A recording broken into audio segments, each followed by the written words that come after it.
Hi P S C aspirants, പുതിയൊരു വീഡിയോയിലേക്ക് എല്ലാവർക്കും സ്വാഗതം. അപ്പം മെയ് മാസത്തിൽ നമുക്ക് ഡിഗ്രി പ്രിലിംസിൻ്റെയൊക്കെ നോട്ടിഫിക്കേഷൻസൊക്കെ വന്ന് കിടപ്പുണ്ട്. അപ്പം ഞാൻ 60 ദിവസത്തെ ഒരു സ്റ്റഡി പ്ലാൻ വെച്ചൊക്കെ ഇപ്പം പഠിച്ചു തുടങ്ങിയിട്ടുണ്ട്. അതിൽ മെയിനായിട്ട് നോക്കുവാണെങ്കിൽ ഞാൻ മെയ് 1 അല്ലെങ്കിൽ ഏപ്രിൽ 25 വാക്കിന് പഠനം അവസാനിപ്പിച്ച് മെയ് 1 തീയതിയൊക്കെ എക്സാം വരുന്ന ആ ഒരു രീതിക്കാണ് ഞാൻ ടൈം ടേബിളൊക്കെ സെറ്റ് ചെയ്തിരിക്കുന്നത്. മലയാളം, ഇംഗ്ലീഷ്, മാത്സിനും ഇമ്പോർട്ടൻസ് കൊടുത്തുകൊണ്ടാണ് ഞാൻ പഠിക്കുന്നത്. അപ്പം 2026-27 എന്ന് പറയുന്നൊരു വർഷമെന്ന് പറയുന്നത് പി എസ് സി ഉദ്യോഗാർത്ഥികളായ നമ്മളെ സംബന്ധിച്ച് വളരെ ഇമ്പോർട്ടൻ്റ് ആയിട്ടുള്ളൊരു വർഷമാണ്. കാരണം ഈ ഒരു വർഷം സ്ട്രഗിൾ ചെയ്ത് കഴിഞ്ഞാൽ, ഒരു വർഷം സ്ട്രഗിൾ ചെയ്യാനുള്ളൊരു 7-8 മാസക്കാലം നമ്മൾ സ്ട്രഗിൾ ചെയ്ത് കഷ്ടപ്പെട്ട് കഴിഞ്ഞാൽ university assistant, company board LGS, company board assistant തുടങ്ങിയ ഒരുപാട് നോട്ടിഫിക്കേഷൻസ് വന്ന് നമ്മളെല്ലാവരും അപ്ലൈ ചെയ്തിട്ടുണ്ട്. അപ്പം ഞാനും ഇതിനൊക്കെ അപ്ലൈ ചെയ്തിട്ടുണ്ട്. നല്ല നല്ല പോസ്റ്റുകളാണ് വന്നിരിക്കുന്നത്. അപ്പോഴത്തേക്കും അതിനുവേണ്ടി ഒരു വർഷം കഷ്ടപ്പെട്ട് കഴിഞ്ഞാൽ 2027 കൂടി നമുക്ക് അപ്പോയിൻമെൻറ്റ് ലെറ്റർ കിട്ടും. അപ്പം ഓരോരുത്തരും എത്രത്തോളം സ്ട്രഗിൾ ചെയ്യുന്നതിനെ അടിസ്ഥാനമാക്കിയിരിക്കും അവർക്ക് അതിൻ്റെ റിസൾട്ട് വരുന്നത്. അപ്പം ഞാൻ പഠിച്ചു തുടങ്ങിയിട്ടുണ്ട്. അപ്പം എന്നെ സംബന്ധിച്ച് സത്യം പറഞ്ഞാൽ കുറച്ചൊന്ന് മടിയുള്ള കൂട്ടത്തിൽ കൂടിയാണ്. അപ്പം പ്രധാനമായിട്ട് ഇന്ന് പറയാൻ പോകുന്നത്, നമ്മൾ സക്സസ്സിലേക്ക് എത്തിപ്പെടാൻ വേണ്ടി പ്രധാനമായിട്ടും കൺസിസ്റ്റൻസി നിലനിർത്തുക എന്നുള്ളതാണ് ചെയ്യാനുള്ളത്. രാവിലെ എണീക്കുമ്പോൾ എല്ലാവർക്കും ഒരു മടിയുള്ള ദിവസമൊക്കെ ആയിരിക്കും. പക്ഷേങ്കിൽ നിങ്ങൾ കുറച്ചെങ്കിലും, എത്ര തിരക്കുള്ള ദിവസമായാലും കുഞ്ഞു കുഞ്ഞു പോർഷൻസെങ്കിലും പഠിച്ചു തീർക്കാൻ ശ്രമിക്കുക. എനിക്കിപ്പം ഏറ്റവും കൂടുതൽ ടഫായിട്ടുള്ള തോന്നിയിട്ടുള്ളത് ഇപ്പം മലയാളം, ഇംഗ്ലീഷ്, മാത്സ് ആ ഒരു ഭാഗത്തു നിന്ന് എനിക്ക് മാർക്ക് നല്ലവണ്ണം നെഗറ്റീവ് അടിക്കുന്നുണ്ട്. അതുകൊണ്ട് ഞാൻ ആ മലയാളം, ഇംഗ്ലീഷ്, മാത്സിന് ഇമ്പോർട്ടൻസ് കൊടുത്തുകൊണ്ടാണ് ഞാൻ പഠിക്കുന്നത്. നല്ലൊരു ടൈം ഇതിനു വേണ്ടി ഞാൻ യൂസ് ചെയ്യുന്നുണ്ട്. അപ്പം മലയാളം പഠിച്ച് കഴിഞ്ഞതിന് ശേഷം ഇംഗ്ലീഷും മാത്സും പഠിച്ചിട്ടാണ് മറ്റു സബ്ജക്റ്റുകളൊക്കെ എഴുതുന്നത്. ഞാൻ ആദ്യം തന്നെ ഒരു നോട്ട്ബുക്കിൽ പഠിക്കാൻ പ്ലാൻ ചെയ്യുന്ന സബ്ജക്റ്റുകളൊക്കെ എഴുതി വയ്ക്കും. അഥവാ തീർന്നില്ല എന്നുണ്ടെങ്കിൽ ഞാനിപ്പോൾ എന്ത് ചെയ്യും, പിറ്റൊന്നും കൂടെ അത് ബാക്കി പഠിക്കാതെ ചെയ്യുന്നത്. ഫുള്ള് പഠിച്ച് നമുക്കിപ്പോൾ ടെൻഷൻ കാരണം ഞാൻ എഴുതിയ ടോപ്പിക്ക് ഫുള്ള് പഠിച്ചിട്ട് അങ്ങനെയില്ല, പഠിച്ച് തീരുന്നിടത്തോളം ഞാൻ പഠിക്കും. പക്ഷെ പഠിക്കുന്ന സംഭവങ്ങൾ ഞാൻ കുറച്ചധികം ഒന്ന് മനസ്സിരുത്തി പഠിക്കാൻ ശ്രമിക്കും. അങ്ങനെയാണ് ചെയ്യുന്നത്. അല്ലാതെ നമ്മൾ അവിടെയും തൊടാതെ ഇവിടെയും തൊടാതെ പഠിച്ചിട്ട് കാര്യമില്ല. അങ്ങനെ ഞാൻ ഒരു ടൈമിൽ പഠിച്ചിട്ടുണ്ടായിരുന്നു. പക്ഷേ ഇപ്പോൾ ഞാൻ ഒരു പേജ് പഠിച്ചാൽ അത് കറക്റ്റായിട്ട് മനസ്സിലാക്കി പഠിച്ചിട്ടാണ് പോകുന്നത്. അപ്പോഴത്തേക്കും പിന്നെ നമ്മൾ ഓരോ സബ്ജക്റ്റും നമ്മളിങ്ങനെ പഠിക്കുമ്പോഴത്തേക്കും നമുക്ക് ആദ്യം നമുക്ക് പാടുള്ള സബ്ജക്റ്റ് ഫസ്റ്റ് പഠിക്കണം. നമ്മൾ എന്തായാലും ഇരിക്കുന്ന ടൈം ഒരു റീഫ്രഷിങ് ടൈം ആയിരിക്കും, ഫസ്റ്റ് പഠനം സ്റ്റാർട്ട് ചെയ്യാൻ പോകുന്ന ടൈം.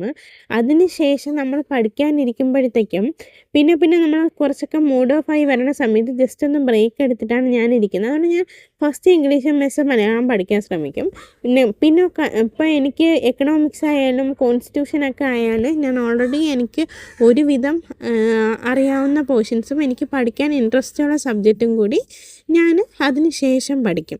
അപ്പം അങ്ങനെയാണ്. പിന്നെ ഞാൻ ഒരു ദിവസം എടുക്കുന്ന ടൈം ടേബിളിൽ ഞാൻ പഠിച്ച് കഴിയുവാണെന്നുണ്ടെങ്കിൽ ഇത് ജസ്റ്റ് പഠിച്ച സാധനങ്ങളെല്ലാം ഒന്ന് റിവിഷൻ ചെയ്തിട്ട് നെക്സ്റ്റ് വേറൊരു പോർഷൻ സെപ്പറേറ്റ് ഞാൻ എഴുതി ഇതിൻ്റെ കൂടെ ആഡ് ചെയ്ത് പഠിക്കുകയും ചെയ്യാറുണ്ട്.